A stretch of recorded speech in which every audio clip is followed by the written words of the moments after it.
Assalamualaikum, salam Malaysia Madani. Kanta 744 mendahului berita dimulakan dengan rangkuman laporan utama dalam segmen esensi.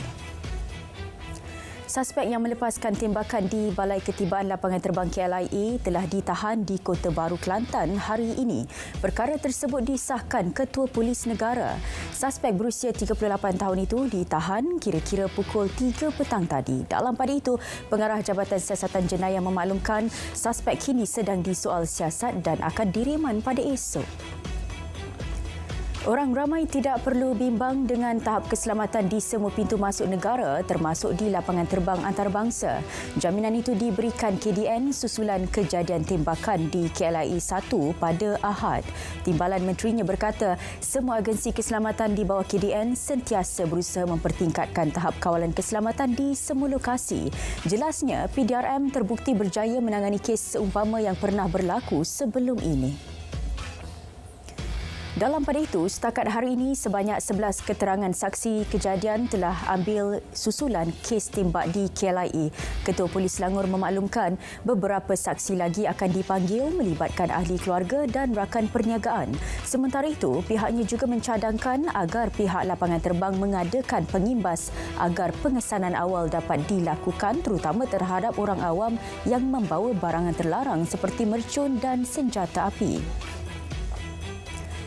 Dan masih perkembangan sama, skuter elektrik akan digunakan di kedua-dua terminal lapangan terbang bagi membolehkan respons polis yang lebih pantas selain kawasan rodaan lebih luas. Penggunaan skuter elektrik atau self-control skuter telah dirancang pada awal tahun ini dan Kerajaan Selangor bersetuju untuk membeli peralatan berkenaan untuk kegunaan Polis Selangor. Kenderaan itu akan diterima pasukannya dalam masa terdekat. Tiada pihak yang akan dilindungi andai didapati terlibat dengan aktiviti kartel padi dan beras di negara ini. Itu tegas Menteri Pertanian dan Keterjaminan Makanan.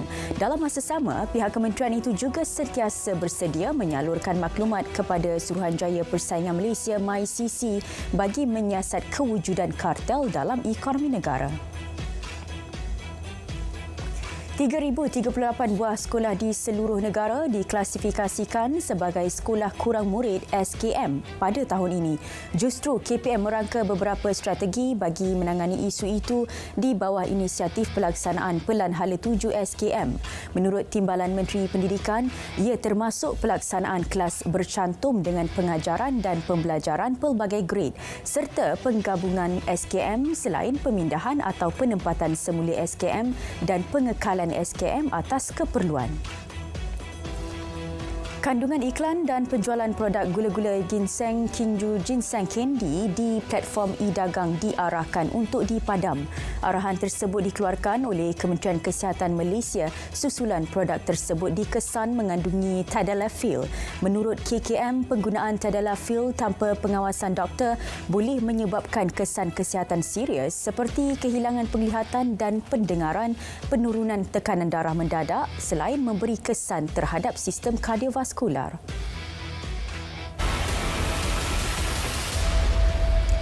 Susulan cuaca panas yang melanda negara ketika ini, sebanyak 45 kes penyakit berkaitan haba dilaporkan setakat 13 April. Ia melibatkan 33 kes kelesuan haba, 11 kes strok haba dan 1 kes kejang haba. Menurut Ketua Pengarah Kesihatan, 8 kes masing-masing dilaporkan di Perak dan Kedah serta 6 di Selangor. Secara keseluruhan, 2 kematian akibat strok haba turut dilaporkan. Dalam pada itu, penjagaan kesihatan ketika cuaca panas perlu dipertingkat bagi mengelak terdedah kepada kesan peningkatan suhu mendadak. Peningkatan suhu dalam tempoh tidak normal ketika fenomena El Nino boleh mengakibatkan strok haba. Menurut pakar perunding kanan Fakulti Perubatan UiTM, setiap individu perlu mengamalkan langkah pencegahan sesuai dan cakna dengan perubahan kesihatan diri. Antaranya, peningkatan suhu tubuh, kadar pernafasan dan denyut nadi, tidak sedarkan diri, perubahan tahap mental dan tingkah laku. Dalam pada itu, kebenaran diberikan kepada Jabatan Pendidikan Negeri dan pihak sekolah untuk menetapkan pakaian harian pelajar mengikut keperluan. Juga pelaksanaan aktiviti luar bilik darjah mengikut kesesuaian. Timbalan Menteri Pendidikan berkata, sebarang ketetapan perlu mengikut garis panduan yang ditetapkan kementerian. 5 lelaki warga Indonesia dipercayai terlibat kes jenayah rentas sempadan dicekup Agensi Penguatkuasaan Maritim Malaysia APMM di perairan Johor Timur. Bot kayu tanpa nombor pendaftaran yang digunakan bagaimanapun tenggelam akibat kebocoran. Penahanan dibuat APMM Zon Maritim Tanjung Sedili. Semua suspek yang ditahan berusia antara 31 hingga 53 tahun, malah mereka dipercayai terlibat kes curi besi buruk. Pemandu lori didakwa atas 3 tuduhan cubaan membunuh anggota polis serta 2 lagi kesalahan trafik di Jempol. Tertuduh Muhammad Hasrul Nizam Hasim bagaimanapun mengaku tidak bersalah. Mengikut pertuduhan, tertuduh cuba menyebabkan kematian seorang anggota polis dengan menghimpit dan melanggar motosikal dinaiki anggota hingga terbabas. Tertuduh dibenar dijamin RM18,000. Sebutan semula kes pada 6 Mei ini. Seorang penganggur dihadapkan ke Mahkamah Session Kota Baru atas 2 pertuduhan melakukan amang seksual terhadap adik kandung perempuan yang berusia 17 tahun. Mengikut pertuduhan pertama, suspek didakwa menyebabkan mangsa memerhati atau mendengar visual seksual. Manakala bagi pertuduhan kedua, suspek didakwa melakukan amang seksual fizikal dengan memegang tangan mangsa. Tertuduh didakwa mengikut Seksyen 14-E dan Seksyen 15-E Akta Seksual terhadap kanak-kanak 2017. Di Perak, seekor anak gajah mati dilanggar kenderaan di kilometer 50 Jalan Raya Timur Barat JRTB dekat Gerik semalam. Menurut Ketua Polis Daerah Gerik, kejadian pada 8.30 malam itu membabitkan sebuah kenderaan utiliti sukan SUV Nissan X-Trail dan Pro 2 Asia. Siasatan awal mendapati anak gajah berkenaan melintas secara tiba-tiba mengakibatkan pemandu SUV tidak sempat mengelak dan merempuhnya. Pada masa sama, kereta Asia dinaiki 5 beranak melanggar bahagian belakang SUV berkenaan. Bangkai seekor ikan lumba-lumba dianggarkan seberat 220 kg dan panjang 1.8 meter ditemukan terdampar di persisiran pantai Ruat di Yan. Menurut Angkatan Pertahanan Awam Malaysia APM, bangkai ikan lumba-lumba itu terdampar di pantai itu disyaki terkena kipas bot. Pihak APM telah memaklumkan penemuan itu kepada Jabatan Perikanan Kedah dan mengalihkan bangkai ikan tersebut ke lokasi lain.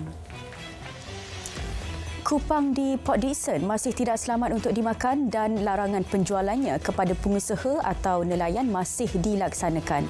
Menurut Pengarah Jabatan Perikanan Negeri Sembilan, hasil analisis oleh Makmal Pusat Biosecurity Perikanan Kuala Lumpur masih mengesan biotoksin melebihi kadar had pengambilan yang selamat. Jelas beliau, kadar biotoksin yang dikesan dalam sampel kedua lebih rendah berbanding sampel pertama, namun ia masih belum mencapai kadar selamat untuk manusia. Susulan gangguan bekalan air dihadapi penduduk di Felda Bukit Permai, Kulai, Johor, Syarikat Pengendali Air Johor, Runhill SAJ, diminta beri notis pemberitahuan gangguan bekalan air terlebih dahulu pada masa akan datang. Menurut Esko Johor, sehingga kini 168 unit rumah terpaksa bergantung kepada inlet injection ke paip bomba sekitar untuk mendapatkan bekalan air. Beliau juga menyifatkan Runhill SAJ gagal dalam merancang pelan tindakan jangka masa pendek. Penduduk di Selangor yang ingin menganjurkan rumah terbuka sempena Aidilfitri disaran agar menguruskan sisa buangan dengan lebih cermat. Menurut Lembaga Urus Air Selangor, ia bagi mengelak berlakunya gangguan bekalan air ketika musim perayaan. Dalam pada itu, agensi itu turut menasihatkan penganjur rumah terbuka memastikan sisa makanan dan sampah dibuang ke tempat pelupusan sampah bagi mengekang pencemaran. Banjir di Melaka pulih sepenuhnya apabila semua 3 pusat pemindahan sementara PPS telah ditutup.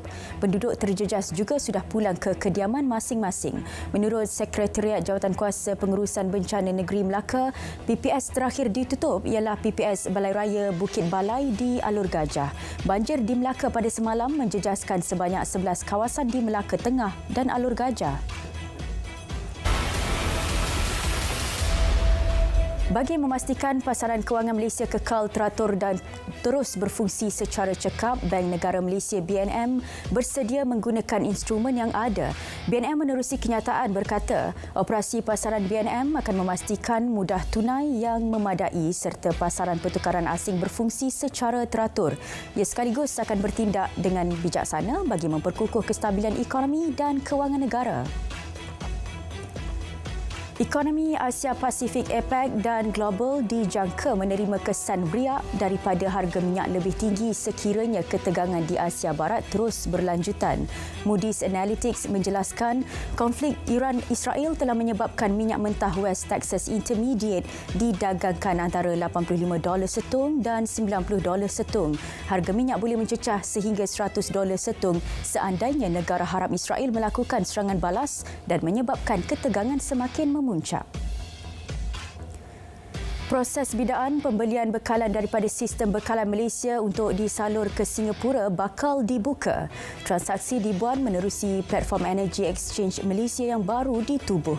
Menurut Kementerian Peralihan Tenaga dan Transformasi Air Petra, untuk permulaan, dagangan melibatkan bekalan dengan saiz 100 megawatt. Ia akan menggunakan rangkaian infrastruktur sambung tara sedia ada antara Semenanjung Malaysia dengan Singapura.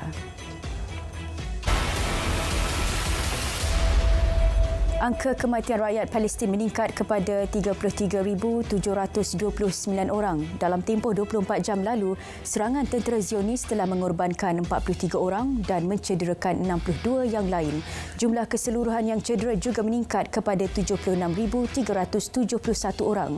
Tindakan rejim Israel menggempur kem pelarian Nusairat di tengah Semenanjung Gaza pada Ahad turut mengorbankan 5 rakyat Palestin.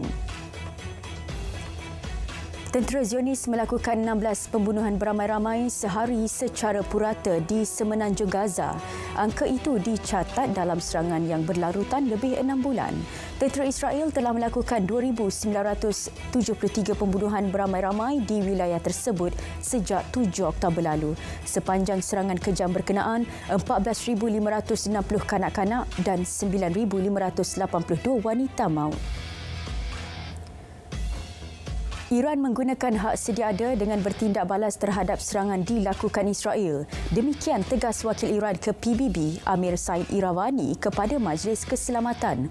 Menurutnya, majlis berkenaan gagal menjalankan tugas untuk mengekalkan keselamatan dan keamanan antarabangsa, terutama selepas Israel melancarkan serangan ke atas konsulat Iran di Damsyik awal bulan ini. Sementara itu, Perancis akan memanggil Duta Iran berhubung ketegangan yang berlaku pada awal Ahad lalu. Menteri Luar Perancis berkata, ini bagi menyuarakan mesej ketegasan negara itu berhubung tindak balas Iran terhadap Israel.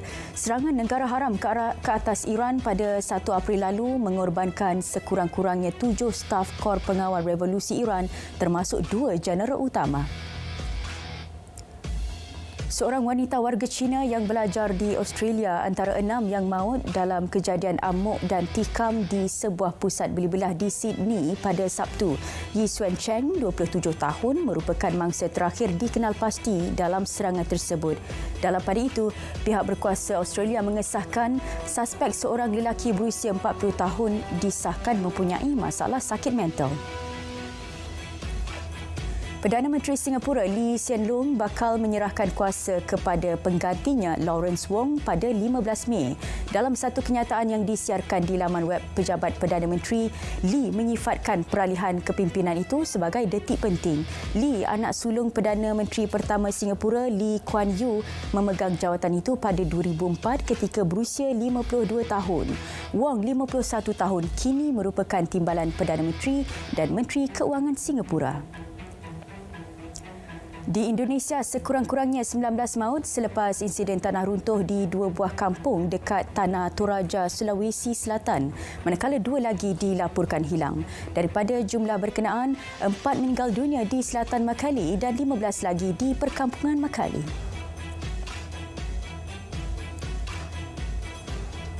Baik, sekian Kanta 744 dari Sungai Kesegara, Palestin pasti merdeka. Assalamualaikum dan salam Malaysia Madani.